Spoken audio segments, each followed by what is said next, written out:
If you are a parent or you want to be a parent in diaspora, whether immigrant or not immigrant, whether Africa, from any part of the world, I just want you to give a listening ears to what I have to say today.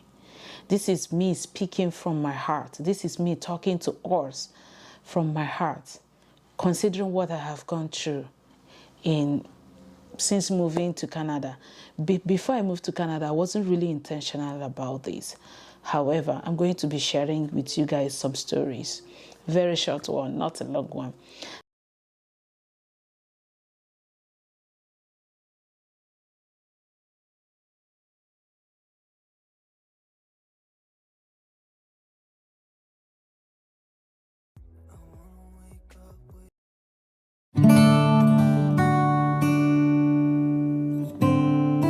Hi, my name is Tina Isoa. I'm a content creator based in Saskatoon, Canada. On here, I make videos on my lifestyle, family vlogs, content creations around Canada, tips, and every other vlogs that I see my way that will benefit or entertain my audience. I go ahead and talk about it. I'm equally a salad master consultant living in Canada here. If you're living in Canada or anywhere in North America and you want to purchase any cookware, salad master related cookware, reach out to me. We just do the presentation and you make your decision. I'm equally a licensed financial advisor. I'm equally a lot of other things. But for now, I just want to be a mom. I just want to be a sister to us, talking to you guys what I have gone through in the hands of my children, okay? And some of the things that have changed recently. Okay, before I move right into that, if you're not subscribed to this channel, I will plead that you join this amazing family. Like, if you're seeing this video, you may have seen the video about camera. So I'm just talking about that camera, because, oh my goodness, I can't wait. I'm not using it to make this video now, but I'm just telling you that I'm kind of coming back as a content creator full time. Not that I won't do my 9 to 5. Please don't get that twisted. Okay, so the topic today is parents, listen to your children. Even if you're not a parent yet and you want to be a parent in the future, I just want you to note this down. If you have diary where you write things, I want you to write it down. So before I moved to Canada, of course, I had an amazing support system whereby I can fly from morning to night and not be at home. Even though because of my story, my fertility and infertility journey, I was really intentional about my children. But there were things I didn't prioritize. That I did a course recently on parenting skills. And I am an individual that whenever I feel about anything around me, I discuss it with my friends. Sometimes I feel that my friends will be feeling like, oh, she's coming with another story. Yeah, but I always want people's input. I always learn something when people talk to me. I always assess myself and say, hey, Tina, you're not doing well here. You're doing well here. So what am I trying to say? I live in Canada. I have 3 children. I have an 8-year-old son. I have twin girls that are 6 years old. Just to give you a little background to understanding where I'm coming from. If you understand or have a little clue of what it means having twin, not boy and girl, girls, you will just at least have a little clue of what it means having twin girls talking 24 hours of the day. I grew up not having that relationship with my parents that I could go to them and tell them literally everything.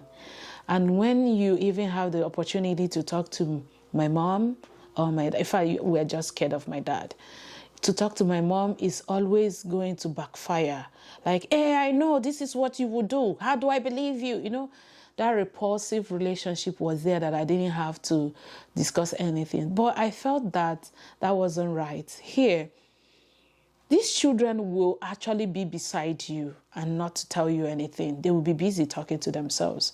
Once they hear your phone ring, that is when they will come to you to tell you, hey, mommy, you know, even if the conversation you're having or the phone call that came in is important, that is exactly when they will want to come and tell you one thing or the other. But over the months, I have always told myself, try to talk to them calmly. I always go by, like, if you know me now, I'm prioritizing my children over every other thing. Apart from, of course, we have to make money for them to survive. I'm prioritizing my children. Oh, can you give me a moment? I need to listen to my daughter. What do you have to say? And she will say, okay, is that odd? Yes. Okay, I will address it once I'm done with this phone. Unless if it is so important, I will just say, Joan, do you mind if I finish taking this call? Depending on what I sense it could be, if it's something that has to do with, Janice, do me this, can I talk to you later? And the point of this video is not just about not giving them repulsive responses whenever they want to talk to you, is to bring them closer to you, to telling you virtually everything.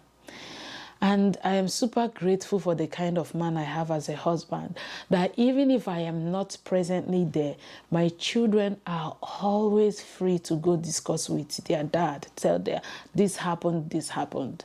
My children did daycare. They never I would say some things have really changed the relationship. Of course, they are maturing and they are getting to know that they have to tell mom and dad everything. We keep telling them that.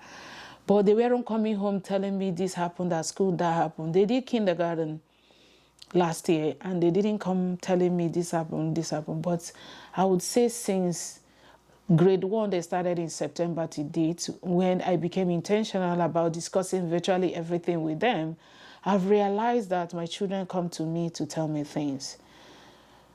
Like a couple of weeks ago or months, that was last year, it was either December, one of my daughters came to me, mommy, this person was sharing a scary movie, telling us about a scary movie, and I told her I don't want to hear, and she was still saying it and saying it. I was like, I know your affirmation. What are your affirmations? Because I teach them the affirmation. And they know it. He said, and one of the lines in the affirmation is, I am confident and brave. And I asked her, are you confident and brave? She said, yes. I said, don't worry. You are. That scary movie is not going to disturb you, okay? So she was like, yeah, I know it's not going to disturb me, but I think she did not do right. She was telling me in the school, I told her I didn't want to listen. And she came to the school bus when we were coming back, and she was still telling me in the elevator when we were coming upstairs, she was still saying it because she knows that she was scared. And I was like, who was that? And she told me, and it happens to be my neighbor here, the children. I was like, okay, no problem. I'm going to address that. Okay? And unfortunately, in the night of same day, my daughter could not sleep. I had to bring her to my room. I asked her what happened. She said she's still scared because she's remembering that story. I don't want anything that will scare my children. I had to. The next day, I didn't want to. I was looking at being a mom. Am I going to be talking to this child, even though it's not a child, it's about 10 or more years old? I'm not going to be talking to the parents because I don't know how it's to sound.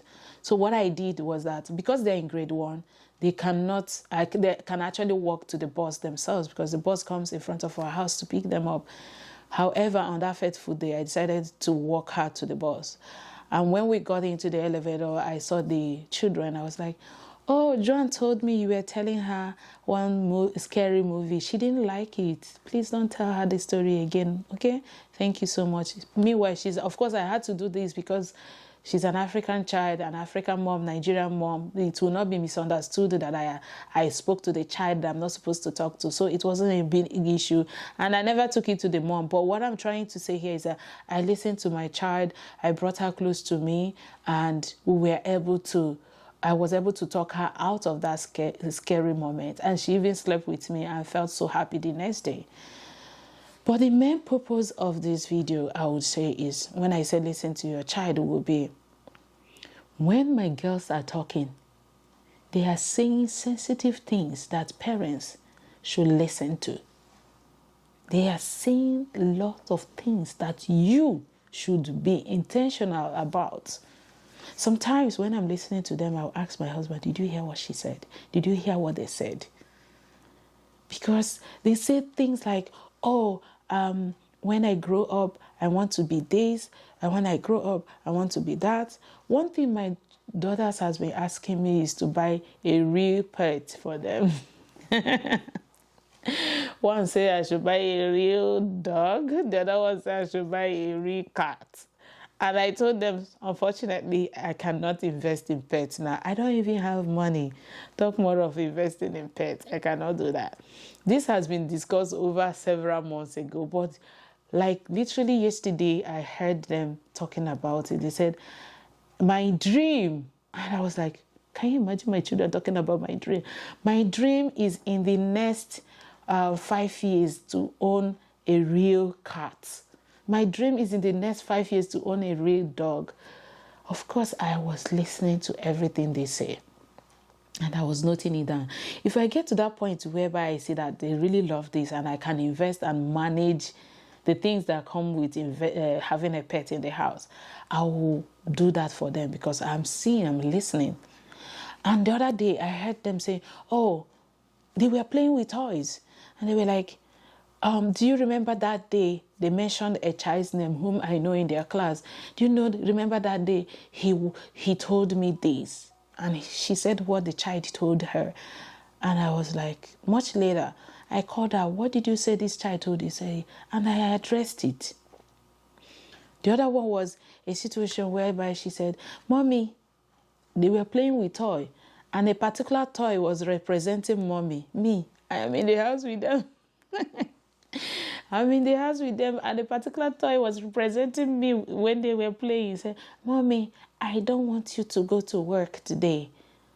Mommy, I want to see you in the house before I sleep. You know, situations like that, because of the nature of job I do. I'm a full-time staff. I work in a community organization that has to do with a lot of health, mental health, and the likes of it, family support.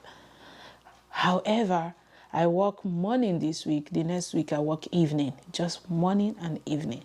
So the days I work evening, I have to leave the house before they return school, and they go to bed before I return.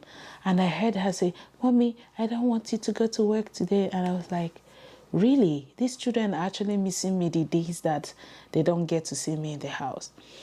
It was an avenue for me to talk to them. It's in as much as they are 6 years old, I called them, I sat them down, I told them why it is important that I make those, I go to work and work. Do you want us to buy a new house? Yes. Do you want us to buy this? Yes. Do you want us to buy that? Yes. Do you want us to do this? And they were all responding, yes, yes. Mommy have to go to work. So do you want me to stay in the house so that we don't get money to feed, buy things and support daddy in other things? She said, no, I want you to go to work. And I went to work. So you could actually hear them say a lot of things. I know it's not easy. We are chasing this, we are chasing that. Mostly if you're an immigrant, it looks like there are a lot of pressure on you. Buy house, buy cars, settle people in the Nigeria, in your home country, your parents, whom we grow up knowing that our parents are our responsibility to take care of them in old age. The pressure of siblings who think you have arrived in Canada, maybe your flight is still in Addis Ababa, they don't know that you have not arrived. All this, we are trying to work 3-4 jobs, trying to survive. Hello. Whoever we are working for is our children. We want to take care of, we want to leave that responsibility of being a parent to them, to guide them in the right direction. We have to listen to them. We have to guide them, not just making that money. We have to more or like mold them to doing things right. Praying time is important. I don't know if this makes sense. This is all I wanted to come and passionately share with you guys. I'm not sure I've ever made a video where I am like softly talking like this ever. But this is to show you how important it is to me. There are a lot of things we could... I know the pressure of raising children in diaspora, mostly African people. It's not that most of us yell or hit, but the fact that there are expectations, things that we expect our children to do, morals, like it freaks me most times when you're talking to my girls. They are looking at you. Who dropped this bag here? Like growing up, my mom would say, who dropped this bag here? I'm already up on my feet going to pick up the bag. But the children, you say, who dropped the bag here? He said, Mommy, it's me. And as they're saying, Mommy, it's me, they're still sitting where they sit. I know it's not easy. more like trying to change the narrative of how things should be, but see it that there are changes constant. Those things that are negative, that are not right, that we experience, we should not let our children experience them. If you like what you have heard on this video, thank you so much for listening up until this time. If you like it, please share with others so that they could equally hear me out. And give this video a thumbs up. Like, give it a thumbs up, okay? It will notify the algorithm that people like this video, and they will push it to more people to watch. Thank you so much, guys. Subscribe to this channel, and I will see you all in my next video. I remain Tina Esau, the beautiful mom 3J in Canada. Bye.